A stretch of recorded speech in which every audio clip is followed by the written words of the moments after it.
Welcome to Independent Sources. I'm Garry Pierre-Pierre.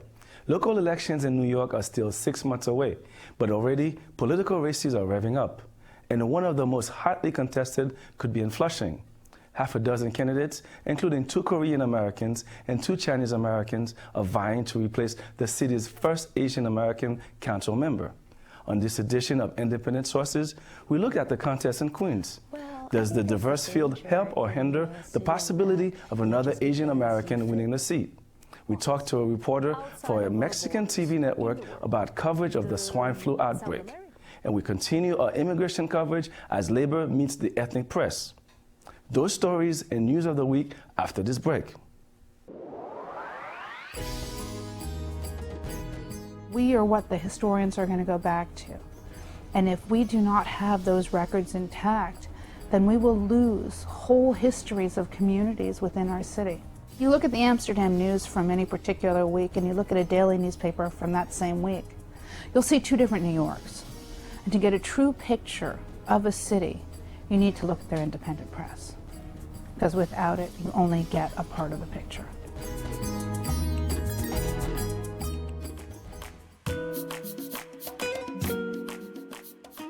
The 20th City Council District in Flushing, Queens is one of the most diverse communities in the country.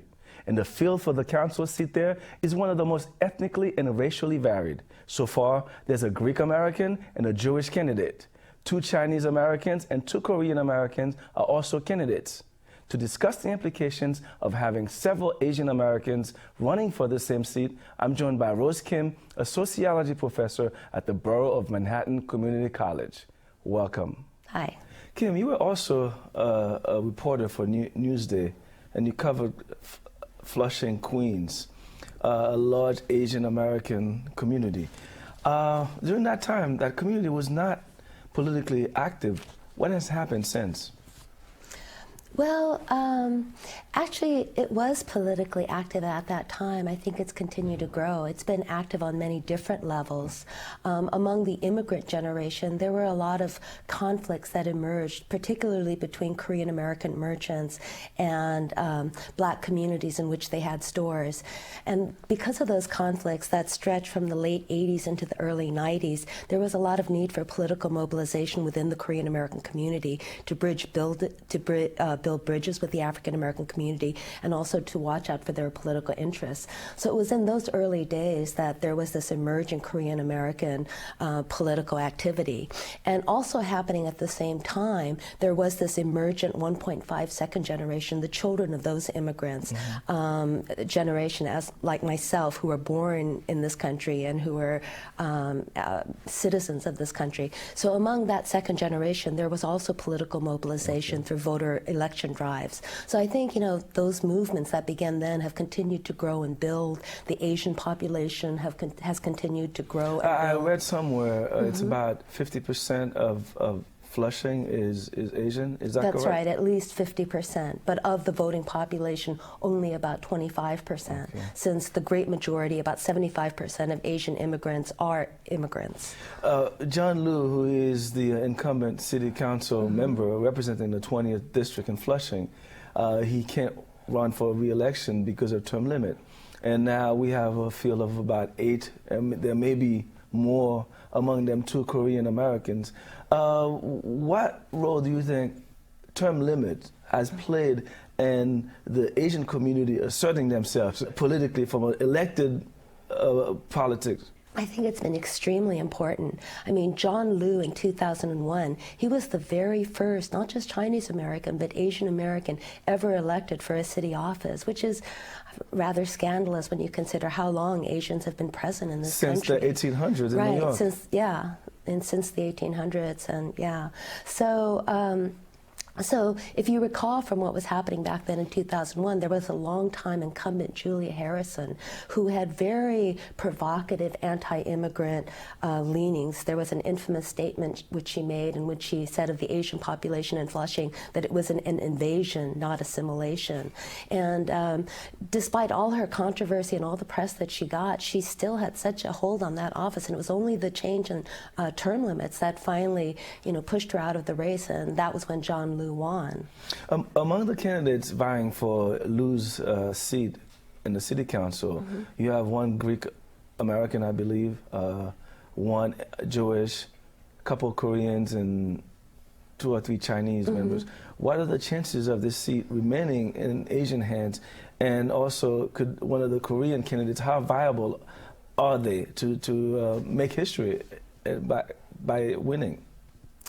Well, I think there's the danger in, assuming that, just because you fit the physical profile that, you're going to have, fulfill a political agenda. I mean, just for example, I guess with Clarence Thomas, So, I mean, I think, it's meaning good that you that don't you can look Asian, but that doesn't necessarily mean that you're serving the greater interests of that group and of the the greatest numbers of that group. So I think it's good. I mean, I think we live in a democracy. I think it's good. I mean, there's a diversity among Asians. They represent, different professional occupations, different immigration patterns, different political ends of the spectrum. So I think it's good that they're out there, that we see how diverse they are, and that there's a competition. Still, I mean, very, very, very good point. But could the Asian vote be split, where in this huge enclave? Just the fact that Asians constitute only about 25% of the voters in that district. Asians can't win alone. And I think that's why John Liu was so effective. He was really able to build coalitions among other groups. Who's Liu's heir apparent? Who can bring that coalition together? Bring Korean, Chinese from different regions of China together into one cohesive bloc. Is there anyone out there among the candidates who can do that? Well, it doesn't seem as if, there is a clear leader that has emerged in that race yet. I mean, I expect that most likely someone who wins that office, if Asian, they would represent this 1.5 second generation, which is more acculturated, which is more fluent in English, which makes them more viable as a political candidate. Let's talk about the Korean Americans here. What's a percentage of Koreans in Flushing, for instance? The Chinese outnumber the Koreans almost like 1 to 4. So the Chinese has, is the dominant population in Flushing. Sure. And what kind of role, beyond the advocacy role that Koreans, you mentioned, have played since the early 90s when there were some tensions between the blacks and Koreans, are they getting involved at the grassroots level, politically speaking? Yeah, I think there is, a steady, continual sort of development of Asian American political networks and coalitions. And has John Liu endorsed anyone? Has he been supporting a candidate? My understanding is that up until this point he has, and I think it's really pretty early in the race. It'll only be in June when the petition starts circulating, and then they'll be filed in July. So I think, there will be people dropping out, and, the slate will be reshaping as time goes on. Is it significant that there is a female candidate in the race? Female, I mean, Julia Harrison was female. It's not necessarily precedent. Asian women active politically. I know the Meng family, Jimmy's daughter was very involved. She's right, and she's also a second generation raised here. But I mean, there have been Asian women, American women who've been active in the community. Pauline Chu, who was served on the school board in that district for a long time. She ran against Julia. Against Julia Harrison. She was a reoccurring candidate. Also Louisa Chen, who served on the school board in Central Queens. So there hasn't been an absence of Asian American political women leaders, I don't think. If the Asian candidate lose, would that be a major setback? Because you mentioned that Asians are only 25% of the voting bloc. I mean, can they muster enough votes to keep it Asian? Well, we'll have to see. But yeah, because he is the only Asian American representative in the city council, I think it is really important that, there continue to be an Asian representation. Asians have been coming here since the 1800s in large numbers. Chinese, Korean, Japanese, if you will, Vietnamese later. And so why, and to use your words, that it was really a scandal that there hasn't been more elected officials in the East Coast. What is the climate? Why is that the case, in your opinion? Well, I think it's a reflection of, how elections work. I mean, even though there has been Asian immigration since the 1800s, really the large bulk of Asian immigrants have come since the changes in the immigration law in 1965. So the greater majority are first-generation immigrants. So, I think it's interesting to contrast the situation in the East, the political power of Asian Americans in the East Coast compared to the West Coast, because in the West Coast, they have a much more dominant presence, and it's reflective of the fact that larger numbers have settled there for 2, 3, 4 generations and therefore are eligible to vote. Thank you, Rose Kim. Unfortunately, that's all we have time for, but we'll keep following the story very closely. Now here's Adeola Oladele with some other news. Thanks, Gary. Here's a look at some headlines from the ethnic media. From El Diario La Prensa, Mexicans in New York are seeking hope and comfort in the image of the Virgin Guadalupe. The 44-foot mural of the saint is up in the South Bronx to console Mexicans as the country combats the swine flu epidemic and increasing violence associated with the drug trade. In related news from Amsterdam News, Caribbean officials are getting themselves prepared in case the swine flu spreads to the islands. 55 treatment stations have been set up throughout the region. This is happening at a time when reports indicate that the tourism sector is expected to slow down, as many potential visitors may be reluctant to travel because of the epidemic. The Jewish Week reports that more than 10,000 Israeli professionals have returned to their native country since the beginning of the current world economic crisis. The Israeli government is providing assistance to these returnees by helping them find employment and offering them business loans as they resettle. Senator Charles Schumer is pushing the drive for immigration reform full steam ahead. That from the Irish Voice. Senator Schumer recently held the first hearing on the contentious issue in Washington, D.C. He says that he is willing to face the critics who do not want reform head-on. President Obama announced that he wants to settle the issue of immigration this year. More hearings are expected to follow. And finally, from Caribbean Live, stand up and be counted. That's a new slogan to persuade Caribbean immigrants in New York and across the country to participate in the coming census. Several community leaders and media representatives celebrated a kickoff, encouraging nationals to fill out questionnaires in order for them to be counted in 2010. Those are just a few headlines from the ethnic media. Back to you, Gary. Thanks, Adeola. Racial profiling. That's what some Mexican Americans and immigrants are calling the attitudes they've faced since the swine flu outbreak. And some of that has been in the media. The National Association of Hispanic Journalists even issued a statement calling on the media to resist maligning Mexicans. Marisa Céspedes is New York bureau chief for Televisa, the largest broadcast network in Mexico. Zyphus Lebrun talked with her about coverage of the H1N1 virus story. Marisa, thanks for joining us this evening. You've done your own reporting about the swine flu since news of the epidemic broke sometime last week. What are some of the stories and some of the issues that you've been working on for your station? Different things. Preparatory of San Francisco, of course, that's when it started. We were there since the beginning, and then how the whole thing began to expand in terms of media. I think it's a delicate subject. It's a tremendous responsibility from a journalistic point of view. And since my country was the one, on the headlines, in the mouth of everyone, it was just kind of delicate for me to see how I can handle this. One of the first stories that I did, because I know the Mexican community here quite well, I work in different issues with them, was discrimination. That was the first thing that sort of, I saw it. I saw through that.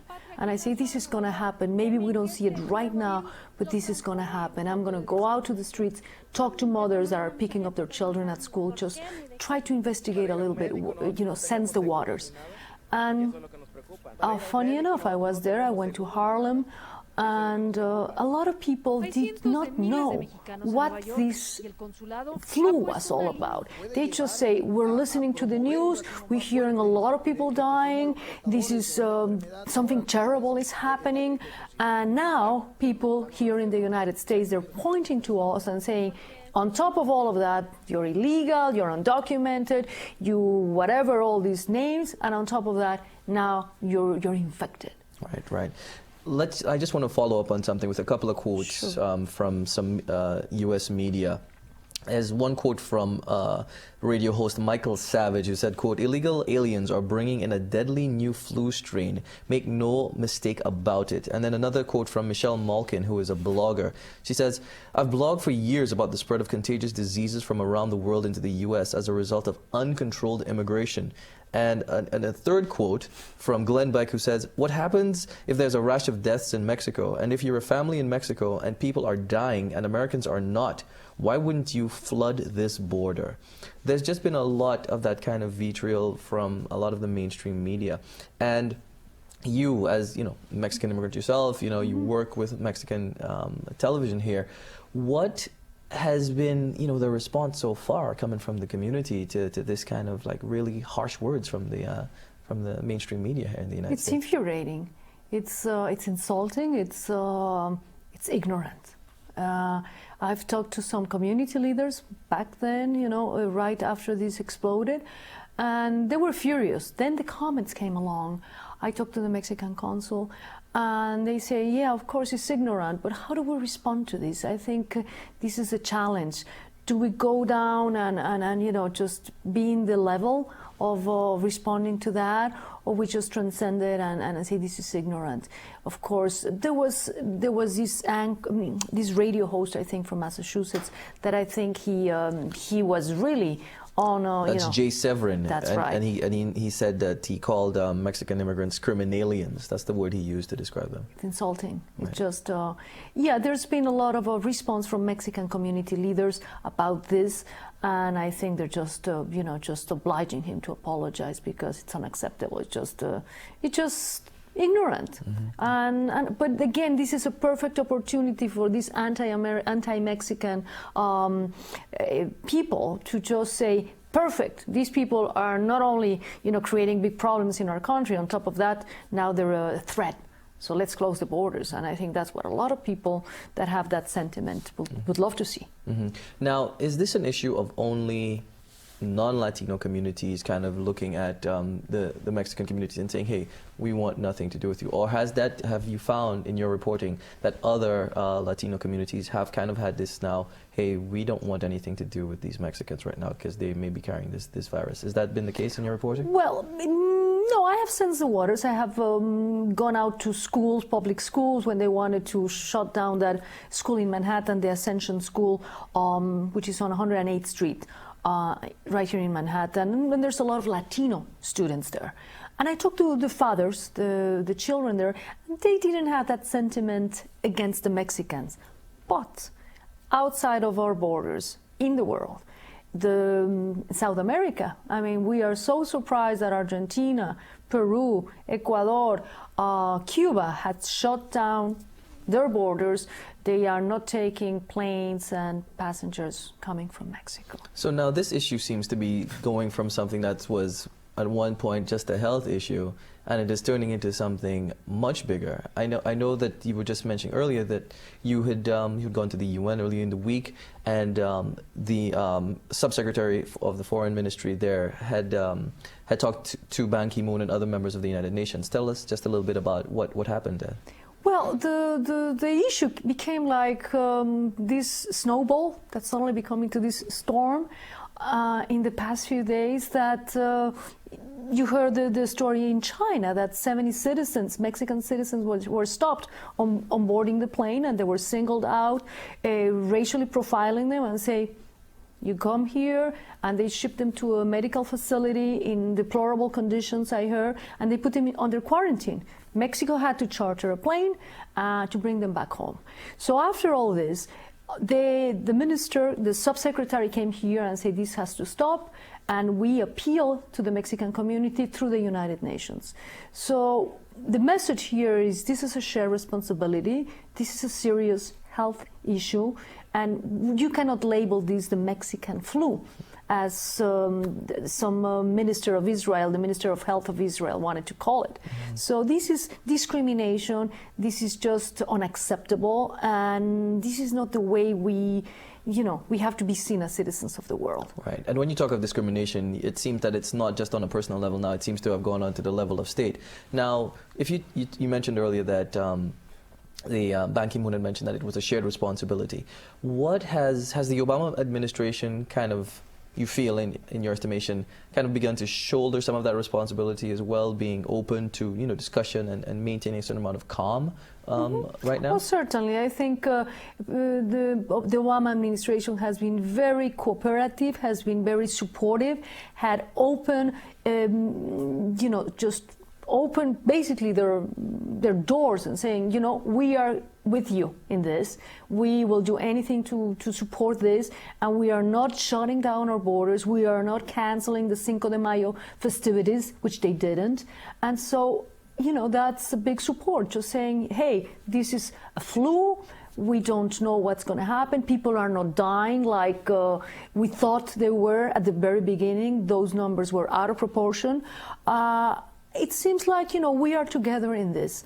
And this is, I think, what we all need. Absolutely. Now, if you can compare what you said, what you've just described as a more positive response from the Obama administration to what you spoke about earlier as regards to other South American countries being a bit more averse. I mean, why is that, do you think? I mean, just in your estimation?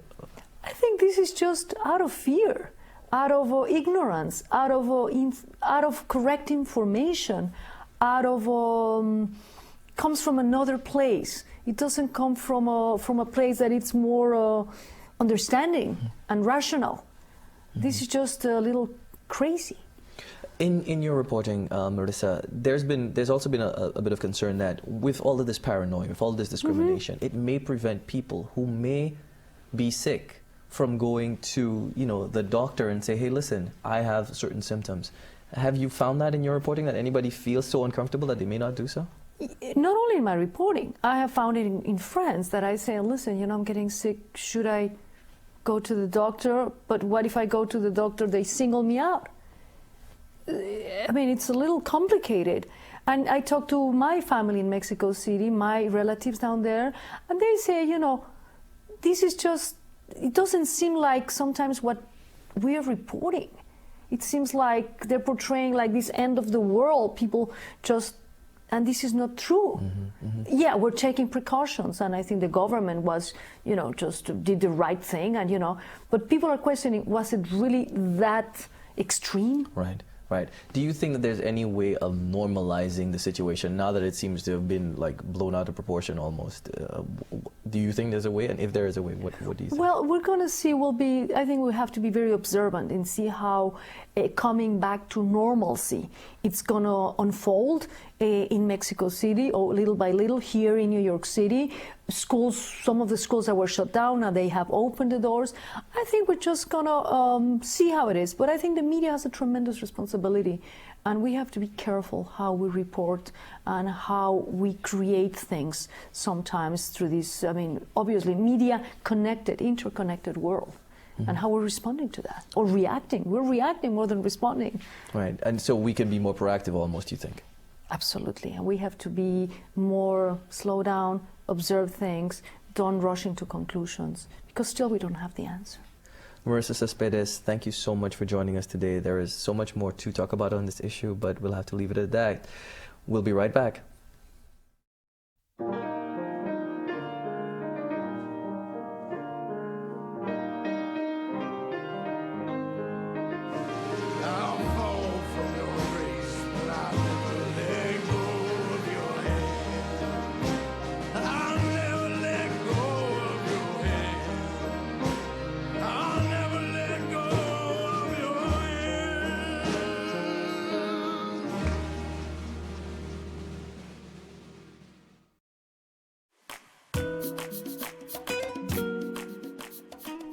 The country's two major labor federations recently announced an agreement on immigration reform, but many questions remain unanswered and many answers remain unclear.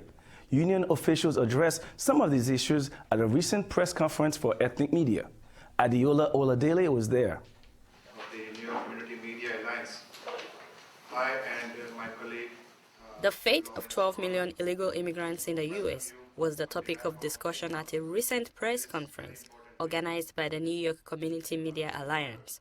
It was an opportunity for reporters from various ethnic media to pepper labor union representatives and immigration advocates with questions after the recent immigration reform proposals put forward by the two major unions, AFL-CIO and Change to Win. Eddie Acosta of the AFL-CIO says the ethnic media has an important role to play concerning the issue. Most Americans would, get their information from other media, but a lot of the ethnic media talks directly to the communities this is going to affect. So it's important to have direct communication rather than through a filter of, the U.S. mainstream media. Are these policies to be shared? The panel explained 5 steps toward achieving immigration reform. This includes securing employment authorization for undocumented workers and adjusting their immigration status. I do need some good, big rationale. Ethnic reporters questioned the panel about how the reform would take place. One reporter says the panel overlooked an important issue. There's a huge group of immigrants who were not brought up in the discussion. That's the H-1B people. H-1B holders usually come to the U.S. as students. Then, after graduation, companies in the field that they have studied can sponsor their visas. Jackie Wong works for a local Chinese newspaper called Tsingtao Daily. He says the paper gets several complaints from immigrants with H-1B visas who are concerned that legalizing 12 million illegal immigrants would delay the processing of their citizenship applications. Currently, it can take up to 6 years or more to attain a green card. And these people, they have good education. We need to, and then they can be legally, so we need to think about their rights. It's actually about the fairness. Is fair for them to get priority or not? This is the question we should address. Wang and his paper are focusing on this issue because China is one of the countries with the highest number of international students in the U.S. Every year, the U.S. accepts more than 500,000 foreign students into its undergraduate and postgraduate programs. I hope our audience should aware that, especially the H1 people, that their voice is not represented. They are not represented in this whole immigration reform discussion, and they need to think about their own future. So far, the Congress is yet to turn the proposal into an actual bill. However, the unions have continued to gain momentum in their campaigns about legalizing immigrants. For independent sources, I'm Adeola Oladele. That's our show. Thanks for watching, and we'll see you again next week. In the meantime, be independent-minded.